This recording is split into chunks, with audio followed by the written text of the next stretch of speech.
नमस्ते दोस्तों, मेरा नाम प्रशांत तिवारी है और आप सभी लोगों का हार्दिक स्वागत है मेरे YouTube चैनल तिवारी जी की जीके में। दोस्तों, आज मंगलवार का शुभ दिन है और मंगलवार के इस शुभ दिन पर मैं अपने चैनल पे एक नया प्रोग्राम स्टार्ट कर रहा हूँ जिसका नाम है महान, जो कि आप मेरे चैनल पे हर मंगलवार को देख सकते हैं। इस प्रोग्राम में आपको देश दुनिया के महान व्यक्तियों के बारे में जानकारी दी जाएगी, जो कि आप हर मंगलवार को मेरे इस चैनल पे देखते हैं। तो दोस्तों, मैं अपने प्रोग्राम महान की शुरुआत भारत के महान नेता नेताजी सुभाष चंद्र बोस के जीवनी के साथ करूंगा और इनके बारे में मैं बताऊंगा कि उनका क्या क्या सहयोग रहा भारत की स्वतंत्रता में और उन्होंने किस तरीके से अपना जान निछावर की भारत की स्वतंत्रता के लिए। इस प्रोग्राम में आपको नेताजी सुभाष चंद्र बोस जी से जुड़े कुछ खास पहलू पे भी नज़र डाली जाएगी और आपको उनसे रिलेटेड कुछ खास जानकारी भी दी जाएगी इस प्रोग्राम में।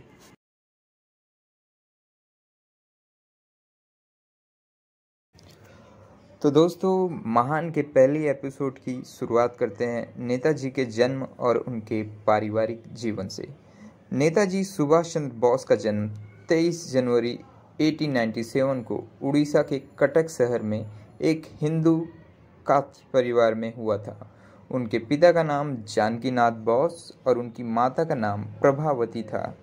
जानकीदास बोस जो उनके पिता थे वो कटक शहर के मशहूर वकील थे और पहले वे एक सरकारी वकील थे, मगर बाद में एक निजी प्रैक्टिस शुरू कर दी और उन्होंने कटक की महापालिका में लंबे समय तक काम भी किया था। नेताजी के पिताजी बंगाल विधानसभा के सदस्य भी थे और अंग्रेज सरकार ने उन्हें राय बहादुर का खिताब भी दिया था। और प्रभावती देवी के पिता का नाम गंगा नारायण था और गंगा नारायण दत्त परिवार को कोलकाता के कुलीन परिवार में माना जाता था। प्रभावती और जानकी बोस की कुल मिलाकर 14 संतानें थी, जिनमें उनके 6 बेटियां और 8 बेटे थे और सुभाष चंद्र जी उनकी 9वीं संतान और 5वें बेटे थे। अब बात करते हैं नेताजी के शिक्षा दीक्षा से लेके ICS तक के सफ़र की। नेताजी ने अपनी शुरुआती स्कूली शिक्षा के बाद दोस्तों, नेताजी ने कटक के प्रोटेस्टेंट प्राइमरी स्कूल में शिक्षा पूर्ण करके 1909 में उन्होंने रेवे नशा कॉलेजिएंट स्कूल में दाखिला लिया। कॉलेज के प्रिंसिपल बैनी माधव दास के व्यक्तित्व का सुभाष चंद्र जी के मन पे अच्छा प्रभाव पड़ा। मात्र 15 वर्ष की आयु में सुभाष चंद्र जी ने विवेकानंद साहित्य का पूर्ण अध्ययन कर लिया था। 1915 में इंटरमीडिएट की परीक्षा में बीमार होने के बावजूद भी वो दूसरे स्थान पर रहे और 1916 में जब वे दर्शन शास्त्र ऑनर के BA के छात्र थे तो किसी बात पर प्रेसिडेंसी कॉलेज के अध्यापकों और छात्रों के बीच झगड़ा हो गया। सुभाष चंद्र बोस जी ने छात्रों का नेतृत्व संभाला, जिसके कारण उन्हें प्रेसिडेंसी कॉलेज से 1 साल के लिए निकाल दिया गया और परीक्षा देने पे प्रतिबंध भी लगा दिया गया।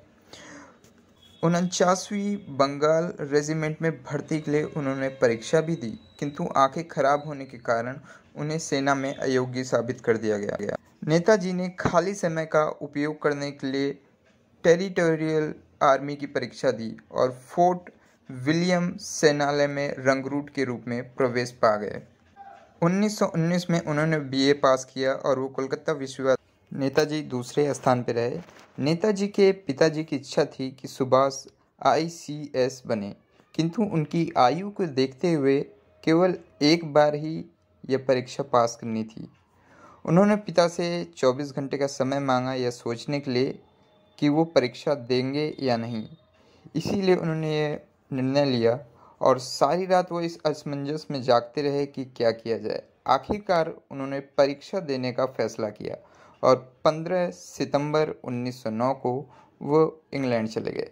परीक्षा की तैयारी के लिए लंदन के किसी स्कूल में दाखिला ना मिलने पर सुभाष ने किसी तरह से किड्स विलियम हॉल में मानसिक और नैतिक विज्ञान की टाइम पास ऑनर की परीक्षा का अध्ययन करने हेतु प्रवेश लिया, परंतु नेताजी का असली मकसद तो ICS में पास होने का था। सो 1920 में उन्होंने चौथा स्थान प्राप्त किया और उन्होंने वो परीक्षा पास कर ली। इसके बाद सुभाष चंद्र बोस जी ने अपने बड़े भाई शरद चंद्र बोस जी को एक पत्र लिखकर उनकी राय जाननी चाहिए और उनके दिलो दिमाग पर तो स्वामी विवेकानंद, महर्षि नेताजी के दिमाग में आदर्शों ने कब्जा कर रखा था। ऐसे में आईसीएस बनकर वह अंग्रेजों की गुलामी कैसे कर पाते। तो 22 अप्रैल 1921 को उन्होंने अपने आईसीएस से त्यागपत्र दे दिया और उसके बाद वो वापस अपने स्वदेश चले आए। स्वतंत्रता संग्राम में प्रवेश और कार्य। कोलकाता के स्वतंत्रता सेनानी देश बंधु चित्तरंजन दास के कार्य से प्रेरित होकर सुभाष दास बाबू जी के साथ काम करना चाहते थे। इंग्लैंड में उन्होंने दास बाबू को खत लिखकर उनके साथ काम करने की इच्छा भी प्रकट की और रविंद्र दास ठाकुर की सलाह के अनुसार भारत वापस आने पर वे सर्वप्रथम मुंबई गए और महात्मा गांधी से मिले। मुंबई में गांधी जी मणि भवन के निवासी थे और वहां 20 जुलाई 1921 को गांधी जी और सुभाष जी के बीच पहली मुलाकात हुई। गांधी जी ने उन्हें कोलकाता जाकर दास बाबू के साथ काम करने की सलाह दी। इसके बाद नेताजी वापस कोलकाता आ गए। उन दिनों गांधी जी ने अंग्रेज सरकार के खिलाफ असहयोग आंदोलन चला रखा था। दास बाबू इस आंदोलन का बंगाल में नेतृत्व कर रहे थे। उनके साथ सुभाष चंद्र बोस जी इस आंदोलन में सहभागी हो गए थे। 1922 में दास बाबू ने कांग्रेस के अंतर्गत स्वराज पार्टी की स्थापना की और विधानसभा के अंदर से अंग्रेज सरकार का विरोध करने के लिए कोलकाता महापालिका का चुनाव स्वराज पार्टी ने लड़ा और वो जीत गए। दास बाबू कोलकाता के महापौर बन गए और उन्होंने सुभाष को महापालिका का प्रमुख कार्यकारी अध्यक्ष भी बनाया। नेताजी ने अपने कार्यकाल में कोलकाता महापालिका का पूरा ढांचा और काम करने का तरीका ही बदल दिया। नेताजी ने कोलकाता की सभी रास्तों के अंग्रेजी नाम को बदल के भारतीय नाम दिए और स्वतंत्रता संग्राम में प्राण न्यौछावर करने वाले परिजनों को महापालिका में नौकरी दिलवाई।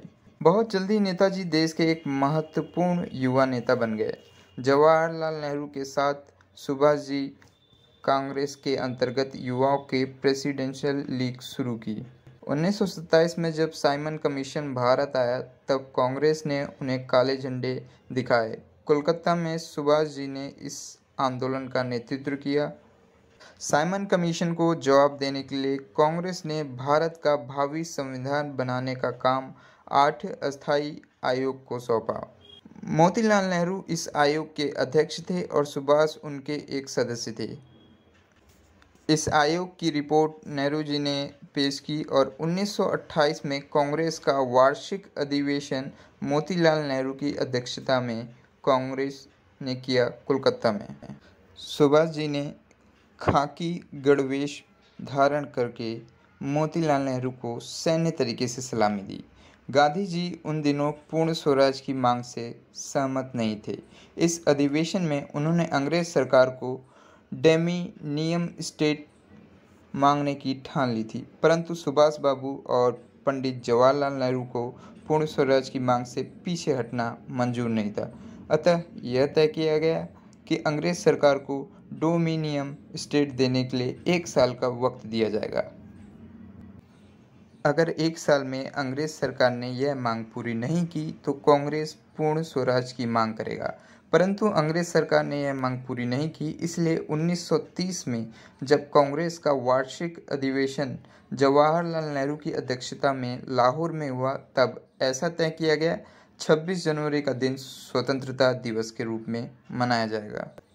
26 जनवरी 1931 को कोलकाता में राष्ट्रीय ध्वज फहराकर सुभाष जी ने एक विशाल मोर्चा का नेतृत्व किया। तभी पुलिस ने उन पर लाठी चलाई और उन्हें घायल कर जेल भेज दिया। जब सुभाष जी जेल में थे तब गांधी जी ने अंग्रेज सरकार से समझौता किया और सभी कैदियों को रिहा करवा दिया, लेकिन अंग्रेज सरकार ने भगत सिंह जैसे क्रांतिकारियों को रिहा करने से साफ इनकार कर दिया।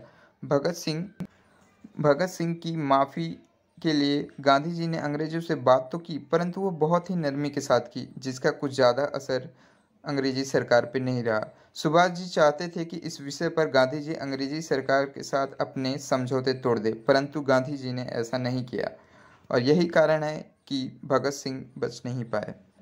अंग्रेज सरकार अपने स्थान पर अड़ी रही और भगत सिंह और उनके साथियों को फांसी दे दी गई। भगत सिंह को ना बचा पाने पर सुभाष जी और कांग्रेस के बीच मतभेद हो गए और ये मतभेद हम सभी जानते हैं। उसके बाद ही उन्होंने एक अलग दल बनाया।